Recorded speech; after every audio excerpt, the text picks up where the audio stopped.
All right, guys, if you're an Aussie like me and you're planning your next overseas trip or holiday and you're thinking about heading to either Bali or Thailand, I'm going to just tell you right now to hit pause and watch this video first, because I strongly believe Bali is in its post-boom era, and I'm going to go into more detail in this video. So make sure you watch till the end, and if you find this video helpful at all, hit the like button and subscribe for more content like this. Okay, so I want to preface this by saying I absolutely love Bali. I used to go there on holidays as a child with my family, as did most Australians. It is the closest place that Aussies can go for an exotic holiday overseas, and it used to be known as being also one of the cheapest places Aussies could go for a holiday. But now that I've spent a considerable amount of time in both Bali and Thailand, especially the last year and a half in Thailand, we actually went back to Bali last year for a family trip. I have some thoughts and I'm gonna break them down in this video. Starting with the post-Bali boom. So since Bali reopened its borders in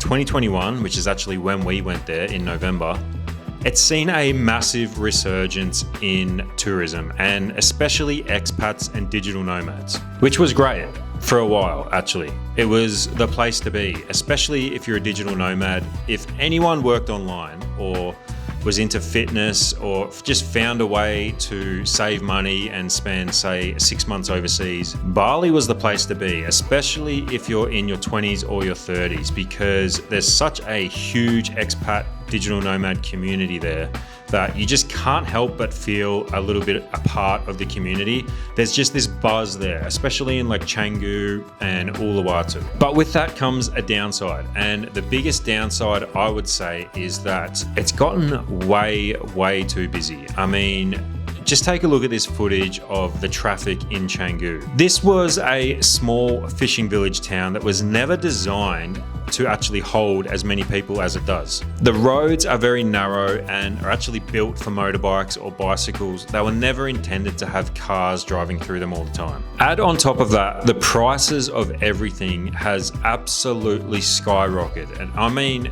probably tripled in the last 3 to 4 years. So one of the biggest pulls to go to Bali on a holiday from Australia or as a digital nomad was that how much bang you got for your buck, but it's not really the case anymore. You see, you used to be able to go to Bali, maybe spend a month there and rent an awesome 2 to 3 bedroom villa for less than $1,000 Australian dollars.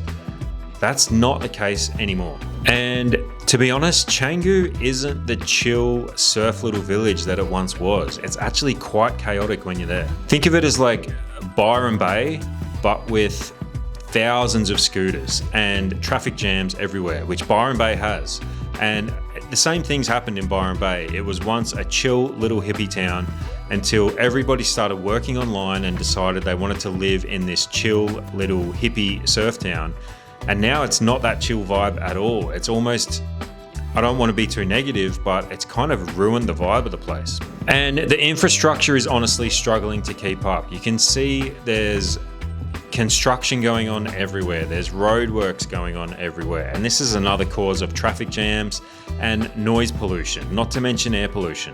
To put it plain and simply, your Aussie dollar just doesn't get you as far as it used to. You used to be able to go to a restaurant in Bali and spend maybe $10 per head and get an absolutely amazing meal with a couple of drinks. But these days, you go to Bali, you sit down at a nice restaurant and they're charging similar prices to what they would back in Australia, which almost defeats the purpose of traveling to Bali in the first place. And don't get me wrong, it's not that Bali's bad. I'm still going to go back to Bali. I still love Bali, but I just feel like it's a little bit oversaturated and it's in a little bit of a decline. But I should mention, if you're going to be traveling to Thailand in 2025, then you definitely want to have travel insurance. And we've been using SafetyWing Nomad insurance for about 3.5 years now since we left Australia. We've unfortunately had to use them a few times when we got sick while traveling in Bali and Mexico, but SafetyWing has recently made a massive update to their Nomad insurance policy, which is a complete game changer. They now have SafetyWing Nomad Complete, which is designed to be your complete medical coverage while at home or abroad, including medical coverage of up to $1.5 million. They'll cover you up to $250,000 for any motor vehicle accidents as long as you're following all of the road rules. So if you're coming to Thailand, there's a big chance you're going to be riding a scooter. Just make sure you have the right license and you're wearing a helmet, and you'll be covered for up to $250,000 should, God forbid, anything bad happen. But aside from that, they'll also cover you for things like lost luggage, up to $500 per item. If you get sick or injured while traveling, up to $250,000 in meals and accommodation. And if you have a travel delay over 12 hours and even flights back home, if an emergency arises, such as, God forbid, a death in the family. And if you're traveling for an extended period of time and you need to go home for less than 30 days, they will keep covering you while you're traveling home. So as I mentioned, we've been using SafetyWing Nomad insurance since we left Australia 3.5 years ago. And if I were you and I was traveling to Thailand, I would have no doubts about signing up for SafetyWing Nomad insurance. We'll leave a link down below in the description if you want to check them out for yourself. Now, here's where I believe Thailand has the upper hand over Bali. It's got some serious variety. And look, I know Bali isn't a country. Bali's located in Indonesia, but if you've been to Indonesia and you've been to Bali, you would understand that Bali and the rest of Indonesia are nothing the same. Whereas Thailand, the culture is pretty much the same all over, except you have so much range. If you just look at from north to south, you've got Chiang Mai and Chiang Rai, and you've got Bangkok, Hua Hin, you've got Phuket, you've got Koh Samui, you've got Koh Phangan, you've got Koh Lanta. I could go on and on and on. There's so many places to visit in Thailand. From mountains to pristine blue beaches and islands, there's so much variety in Thailand, which actually makes it way more diverse than Bali. And if you can actually spend a month here or 2 to 3 weeks, you can do really slow travel from the north to the south and experience so much diversity. So let's talk about the value for money. Thailand still gives you a real bang for your buck, especially when it comes to local food. You can get street food for as little as $2 a meal, or even go into a restaurant and pay as little as $3 or $4 for a really, really good home-cooked Thai meal. Domestic flights, for instance, from say Bangkok to Phuket or Chiang Mai to Koh Samui are like $50. You can fly anywhere in Thailand for under $100, including your luggage and including all taxes and all of that stuff. Even a beachfront boutique villa here in Thailand is cheaper than a Bali hotel right now.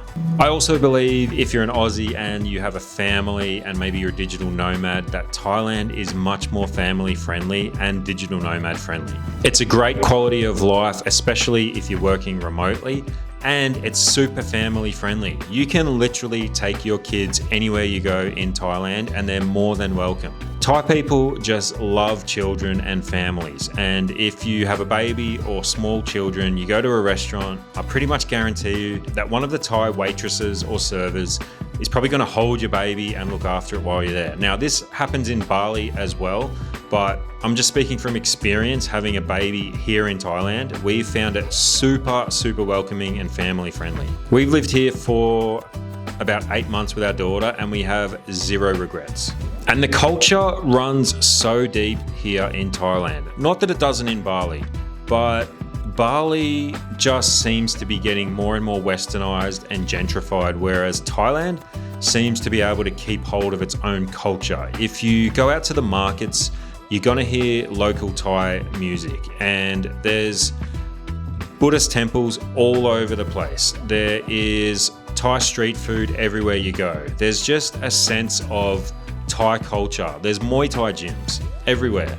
And I think part of that is probably that Thailand was never actually settled by another country, whereas Indonesia obviously has influences from the Dutch, and it's been settled, and like it doesn't have its original language. Like a lot of people don't really speak Balinese, whereas in Thailand, everybody speaks Thai. And it's also super easy to travel here as an Aussie. You get a 30-day visa on arrival for absolutely nothing, and you can extend that for another 30 days. So you can come here as a tourist and spend 60 days. So if you're thinking about heading over to Thailand in 2025 and beyond, my personal favorites and my picks of places to go and visit would be Pai, if you've never seen it or heard of it, it's just outside of Chiang Mai. It's a little mountain town. It used to be known for like a hippie vibe where people would like go and take magic mushrooms and stuff like that, and the cops would turn a blind eye. It still has that feeling of like this small little hippie town, but I think it's going to get busier and busier over the next few years, so now's the time to go. Koh Samui is getting a little bit busier, but it still has that really, really cool tropical island vibe about it, and you can drive around the whole island in just a couple of hours. Koh Phangan, absolute favorite place in Thailand. You have to go to Koh Phangan, especially if you're going to Koh Samui. Krabi has so much to do and see as far as nature goes. There's elephant tours, you can go rock climbing, there's tons to do in Krabi, and there's plenty of island tours you can do from Krabi. Me personally, I would skip Phuket. It's a little bit too touristy and overcrowded. If I'm flying into Thailand though and landing in Bangkok, I definitely think it's worth spending 3 or 4 days in Bangkok just to check it out. And of course, Hua Hin, which is where we've been living for the last year and a half. It's worth a visit. You can fly directly between Chiang Mai and Hua Hin, so that might make your travel between the two cities a little bit easier if you're planning on going north to south. Personally, I would avoid the party sort of scenes here in Thailand. If that's what the thing you're into, then fine.